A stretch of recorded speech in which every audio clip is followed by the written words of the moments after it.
all of the Gladius suits, the base model comes equipped with blasters that are built into the forearms. So these are plasma bolts that are contained in a magnetic field. They're relatively short distance. You have the sniper version, which puts a stronger magnetic field around it. Obviously, you can shoot farther.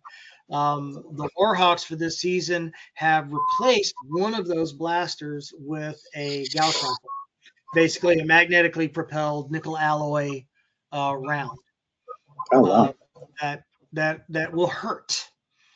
So those are the base models. You can add heavy Gauss guns on the shoulders with a special rig that rapid fire much larger, say 50 cal round size Gauss rifle rounds, bigger ones. And then there's another feature that you could take those off. You could mount missile launchers. So a lot of the guys have missiles, little short range missile launchers that hold up to like 4 or 5 rounds. And everybody in the league has a melee weapon, because sometimes you just want to hit a dude with a mace. And so they carry a variety. Some people have Gladius swords, like the suits are named after, which are the Roman short sword. A lot of people go for battle axes and maces. Nick Landry, the main character, actually has a bar mace, and I don't know if you know what that is, but it's 3 pieces of alloyed steel that are welded together, and it's just a long bar. Nick is probably looking for one right now. Yeah, Museum Replicas has a really nice one that I want. Found it, $200. Yeah. And but that's what he carries. His opposite number on the Warlords, the team from the planet they're playing that week, has a ginormous sword like you see on the cover. That's got a monomolecular edge. It's pretty cool. So yeah, it does get down and dirty sometimes. And the rest of them have a variety of maces, battle axes, swords, stuff like that. Okay. Just to give it that gladiatorial flair. So who's got the hook and the nets? Anybody pulling some of that?